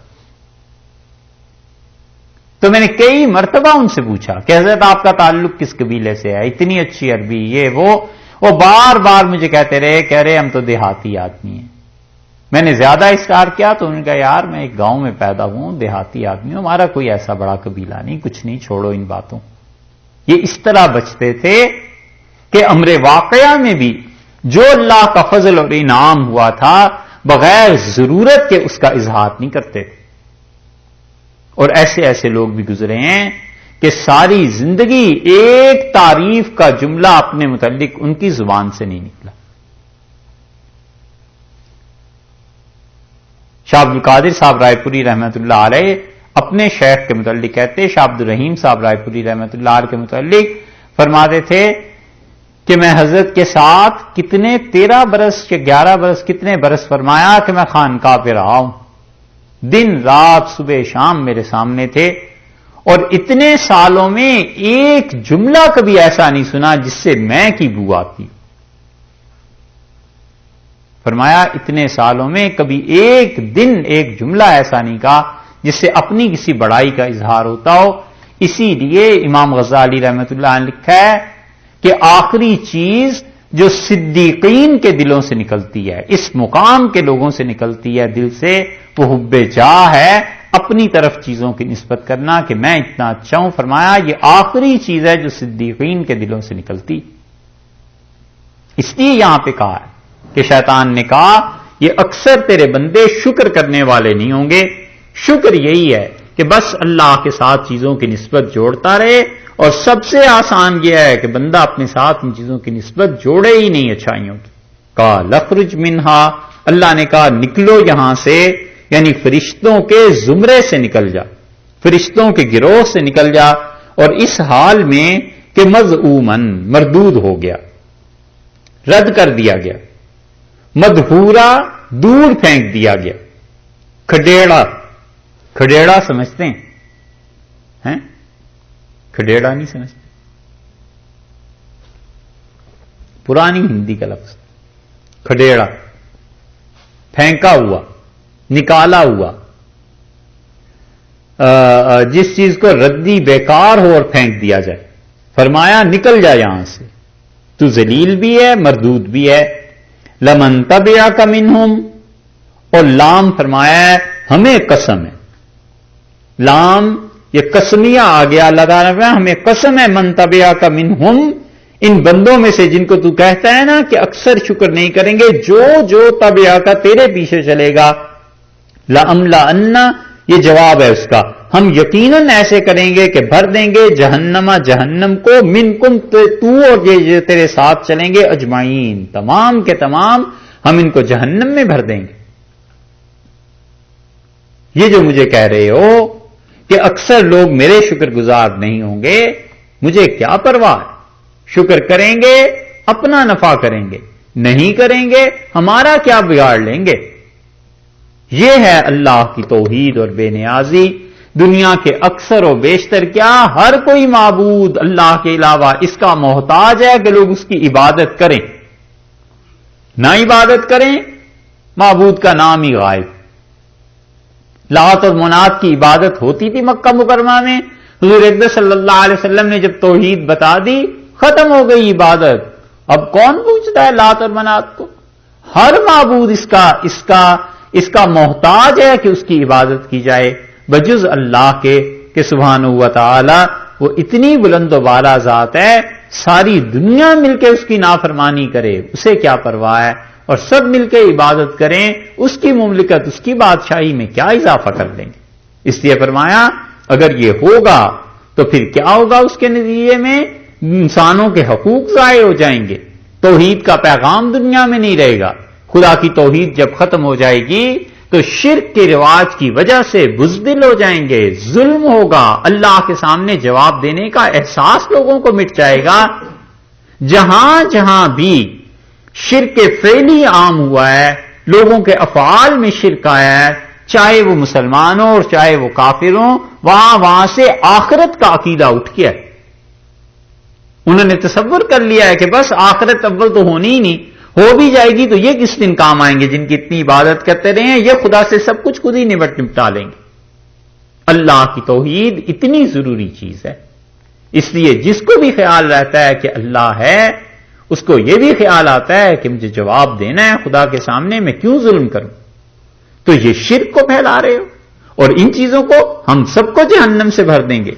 وَيَا آدَمُ اسْكُنْ أَنْتَ، اور اللہ تعالیٰ نے فرمایا کہ آدم آپ رہیے، وَزَوْجُكَ، اور آپ کی اہلیہ بھی، الجنہ، جنت میں رہے، آپ بسیے جنت میں اور آپ کی بیوی بھی، فَكُلَا مِنْ حَيْثُ شِئْتُمَا، تم دونوں کھاؤ جہاں سے تمہارا جی چاہے اس جنت میں، وَلَا تَقْرَبَا، اور تم دونوں قریب نہ جانا، هَذِهِ الشَّجَرَةِ، اس درخت کے، فَتَكُونَا مِنَ الظَّالِمِينَ، تم گناہگار ہو جاؤ، تم نا انصافی کرو اگر اس درخت کے قریب گئے۔ اللہ تعالیٰ نے بتا دیا، یہ سورہ بقرہ میں پوری آیت ایسے گزر گئی۔ فَوَسْوَسَ لَهُمَا الشَّيْطَانُ، شیطان نے کیا کیا، ان دونوں کے جی میں وسوسہ ڈالا۔ یہ ضروری نہیں ہے کہ شیطان کی حضرت آدم علیہ الصلوۃ والسلام سے کہیں ملاقات بھی ہوئی ہو، یہی ضروری نہیں ہے کہ اس نے دیکھا بھی ہو، کیونکہ کوئی چیز کا ثبوت ہے نہیں۔ اللہ نے کہا اس کو سجدہ کرو، وہ پھر کیا نہیں کیا، تو کیا دلیل ہے اس کی کہ آدم علیہ السلام سے ملا ہوگا نہیں ملا ہوگا؟ اور اسی طرح یہاں پر فوسوس لہما الشیطان، شیطان نے ان کو وسوسہ ڈالا، تو وسوسہ تو دور سے بیٹھ کے بھی ڈالا جا سکتا ہے، اس کے لیے ملاقات کون سی ضروری؟ اور ملا ہو کہیں، ہوئی ہو کوئی ملاقات، یہ بھی عقل پہ ہی ہے۔ لِيُبْدِيَ لَهُمَا، اللہ تعالیٰ نے لام جو یہاں استعمال کیا ہے نا، اس کا مطلب یہ ہے لام عاقبت کا، عاقبت کا لام کی پہلے بھی تشریح عرض کی تھی کہ وہ چیز جس کا ارادہ نہ ہو اور خود بخود اس سے وہ چیز برآمد ہو جائے۔ تو مطلب یہ ہوا کہ ابلیس نے اس وسوسے سے یہ ارادہ نہیں کیا کہ ان دونوں کا جسم ایک دوسرے کو نظر آنے لگے، وہ تو یہ چاہتا تھا کہ کوئی نہ کوئی گناہ کریں، اس سے بحث نہیں تھی اسے کہ یہ اس درخت کو کھائیں نہ کھائیں، وہ چاہتا تھا کسی طرح کوئی ایسی معصیت، کوئی گناہ ان سے ہو جائے۔ فوسوس لہما الشیطان، شیطان نے ان کے جی میں ڈالا، لیبدی لہما، اور اس کے نتیجے میں یہ ہوا کہ ان کے لیے کھل گئیں،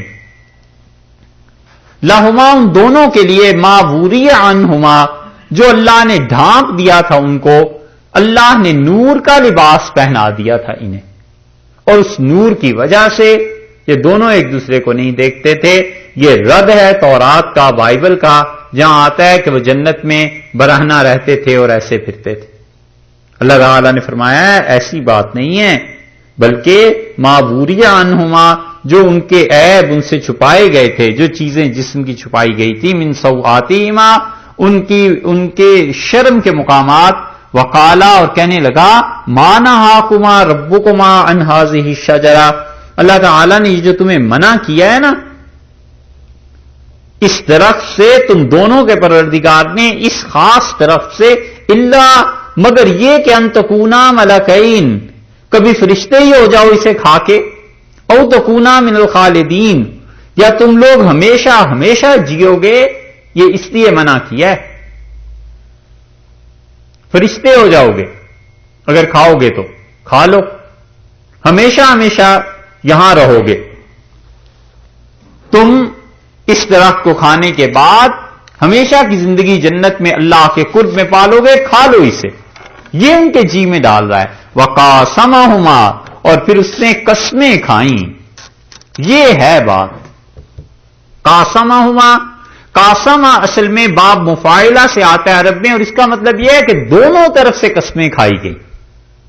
اس میں یہ سوال پیدا ہوتا ہے، مفسرین نے اس پہ بہت کچھ لکھا ہے، مشکل جو آیات ہیں قرآن میں ان میں سے ایک ہے، اچھا اس نے تو قسمیں کھائیں، انہوں نے کس چیز کی قسمیں کھا لی تھیں دونوں نے؟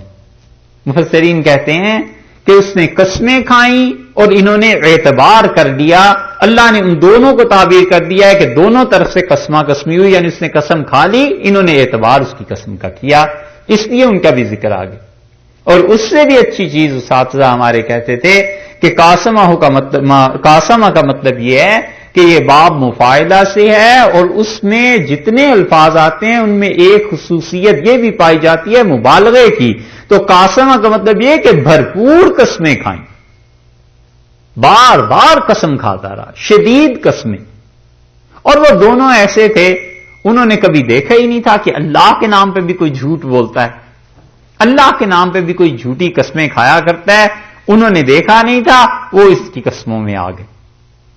یہ ایسے ہی ہے جیسے مدینہ منورہ میں غلام بکنے آتے تھے نا، تو جو غلام ہوتے تھے کوشش کرتے تھے کہ کسی طرح عبداللہ ابن عمر رضی اللہ عنہ خرید لیں، اور عبداللہ ابن عمر رضی اللہ عنہ کی عادت یہ ہو گئی تھی کہ انہوں نے جب کسی غلام کو دیکھا اچھی طرح نماز پڑھ رہا ہے، وہ کہتے تھے ایک تو خدا کی غلامی نماز پڑھے اور ایک میری اللہ ہی کی غلامی کافی ہے، جا تو آزاد ہے نماز پڑھا کر۔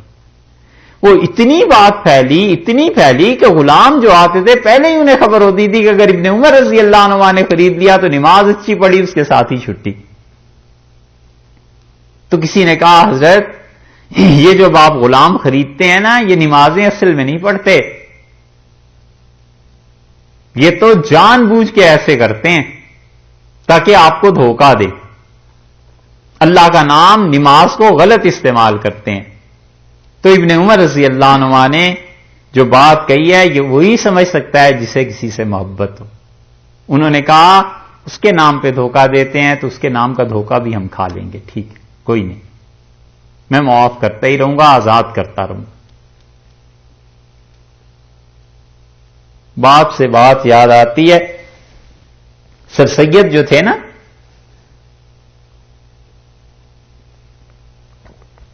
انہیں بڑی محبت تھی مولانا غلام علی صاحب رحمۃ اللہ علیہ سے۔ مولانا غلام علی صاحب رحمۃ اللہ علیہ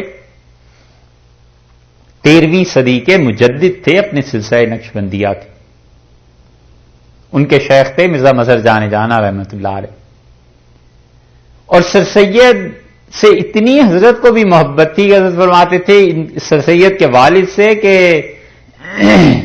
فرماتے سید ہماری اولاد نہیں، مگر ہماری اولاد اگر ہوتی بھی تو احمد سے زیادہ پیاری نہ لگتی۔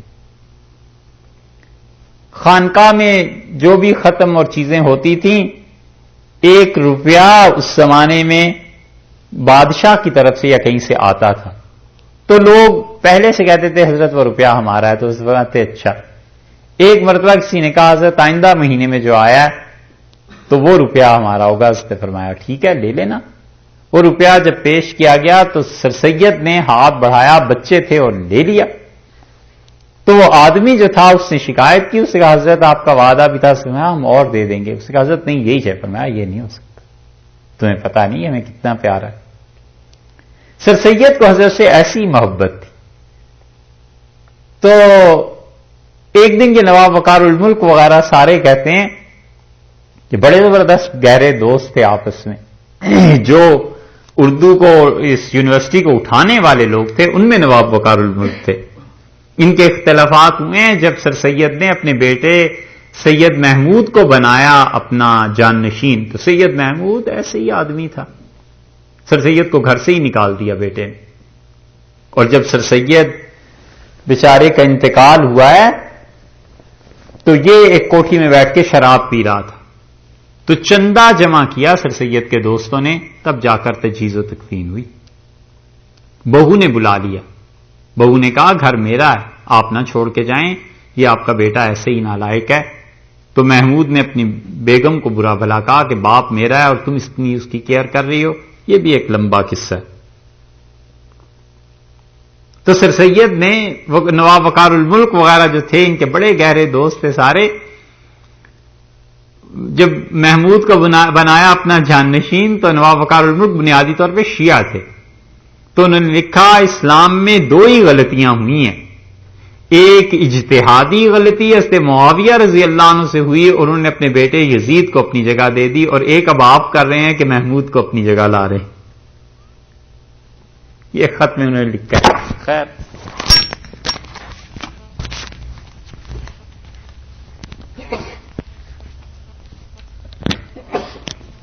یہ باتیں تو لمبی ہیں، اصل بات بتاتا ہوں۔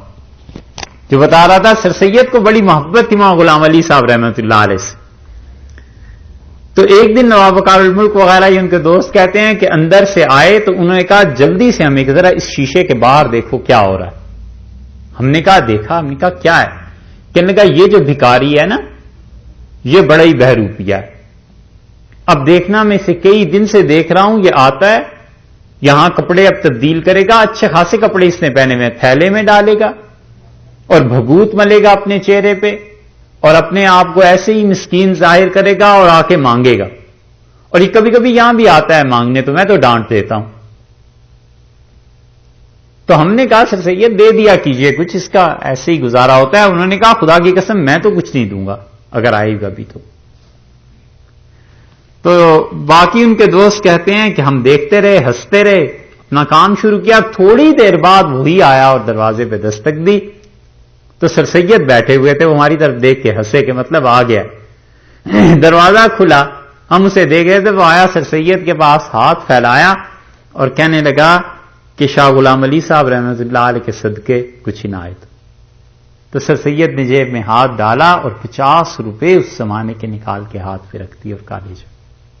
تو جب وہ چلا گیا تو ہم نے کہا سر سید 50 روپے دے دیے، تم تو کہتے تھے ایک دھیلا نہیں دیں گے۔ انہوں نے کہا اس نے نام ہی ایسی ہستی کا لیا ہے کہ اس کے لیے میرے قبضے میں دنیا پوری ہوتی تو دے دیتا۔ محبتیں ایسی ہی ہوتی، ان کو بھی اس نے قسمیں کھائیں، قاسمہما، قسمیں کھاتا رہا ہو اللہ کا نام لے لے کے، انی لکما لمن الناصحین، میں تمہارا بہت ہی خیر خواہ ہوں۔ یہ ان قسموں میں جو مبالغہ تھا، اس حادثہ کہتے تھے قاسمہ کا مطلب شدید قسمیں کھائیں، انی لکما لمن الناصحین، اس نے کہا میں بہت ہی تمہارا خیر خواہ ہوں۔ فدلہما، ان دونوں کو نیچے لے آیا۔ دلون عربی میں کہتے ہیں ڈول کو، کیونکہ ڈول نیچے جاتا ہے نا، ڈالا جاتا ہے کنویں میں۔ فدلہما، ان دونوں کو نیچے لایا، کہاں؟ ان کے مقام سے، جو اتنا بڑا مقام اللہ نے دیا تھا اپنے قرب کا، اب جب انہوں نے یہ چیز چکھ لی تو قرب کا وہ مقام نہیں رہا، نیچے آ گئے۔ اور دوسری تفسیر یہ کی گئی ہے کہ ان دونوں کو اوپر سے نیچے لے آیا، یعنی جنت سے دنیا میں لے آیا، ان کے لیے سبب بن گیا۔ اور ہوا یہ سب کچھ کیوں تھا؟ بے غرور، دھوکے کے ساتھ اس نے دھوکہ دیا اور دھوکے اور فریب کے ساتھ ان کو مائل کیا۔ اس کا مطلب یہ ہے بے غرور کے لفظ کو لانے کا کہ یہ دھوکے اور غرور اور فریب کے ساتھ ہوا ہے، ان کا اپنا ارادہ نہیں تھا، نہ آدم کا نہ حوا کا علیہ السلام۔ تو جب اپنا ارادہ نہیں تھا، اپنے اختیار سے نہیں کیا، تو گناہگار بھی تو نہیں ہوئے، وہ فریب میں آ گئے۔ فلما ذاقا الشجرہ، اور جب ان دونوں نے چکھا اس درخت کو، بدت لہما سوآتہما، تو ان کے جسم کے جو پوشیدہ مقامات تھے ان پر کھل گئے، وطفقا، اور وہ دونوں لگے یکسفانے جوڑنے علیہما اپنے جسم کے ان حصوں پر من ورق الجنہ بہشت کے جنت کے پات جنت کے پتے انہوں نے لیے اور وہ نور کا جو لباس تھا ان دونوں کا وہ ختم ہو گیا اور اپنے آپ کو وہ اس سے یعنی ان مقامات کو ڈھانپنے لگے. یہ نہیں ہے کہ پورے جسم کو ڈھانپنے لگے بلکہ اس کی ضمیر علیہما کی ہما لوٹ کر جاتی ہے یعنی وہ دونوں اپنے جسم کے ان مقامات کو ڈھانپنے لگے. وَنَادَاهُمَا اور آواز دی پکارا ان کو کس نے ربهما ان کے پروردگار نے اور کہا اللہ تعالی نے استفہام پوچھا ہے مگر اس پوچھنے میں عتاب شامل ہے غضب نہیں. غضب اور عتاب میں فرق ہے. عتاب تو ہوتا ہے محبت کے ساتھ عتاب تو ہوتا ہے محبت آمیز شکایت کہ یہ کیا کیا ہے آپ کو تو ایسے نہیں کرنا چاہیے تھا تاکہ دوسرے کے دل میں احساس پیدا ہو کہ یہ بات صحیح نہیں ہوئی. غضب تو غصہ ہوتا ہے. اس لیے جن لوگوں نے ترجمہ کیا ہے نا غیر المغضوب کا کہ اللہ کے معتوب وہ معتوب کا ترجمہ درست نہیں ہے. عتاب جو ہے وہ تو محبت کے ساتھ ہوتا ہے شفقت کے ساتھ ہوتا ہے. جیسے باپ بیٹے کو کبھی چپت لگاتا ہے کہ یہ کیا حرکت ہے تو غصہ تھوڑا ہی ہمیشہ ہوتا ہے. کبھی کبھی بس صرف اتنا ہی ہوتا ہے محبت سے سمجھانا کہ نہیں ایسی بات نہیں کرتے کیونکہ ہر ایک کے لیے سزا مختلف ہے یکساں نہیں ہے. ایک آدمی کو صرف اتنا کہہ دینا تھانے دار کا کہ آپ کو کیا تھانے بلاؤں بس اتنا کافی ہے وہ ٹھیک ہو جاتا ہے.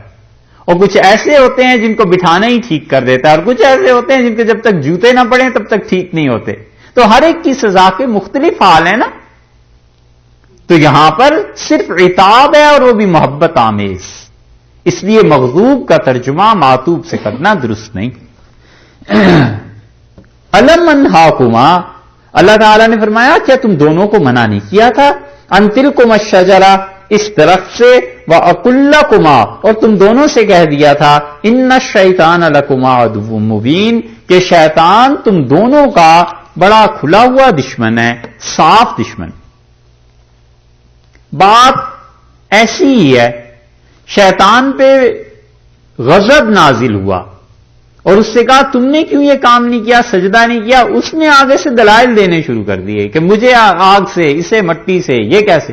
اور یہاں دیکھ لو یہاں پر عتاب ہوا ہے قالا ربنا ظلمنا انفسنا دونوں بولے اور کہا اے پروردگار اے ہمارے رب ہم نے خراب کیا اپنی جان کو وَإِن لَّمْ تَغْفِرْ لَنَا اور اے اللہ اگر آپ نہ بخشیں وَتَرْحَمْنَا اور اے اللہ اگر آپ ہم پر رحم نہ کریں لَنَكُونَنَّ مِنَ الْخَاسِرِينَ تو ہم تو نامراد ہو جائیں.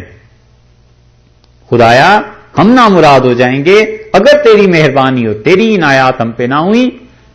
بظاہر دونوں کا معاملہ یکساں نظر آتا ہے بظاہر کہ دونوں خدا کی بات کو ہٹانے کے مرتکب ہوئے لیکن علیاذ باللہ ان کی حقیقت میں زمین و آسمان کا فرق ہے.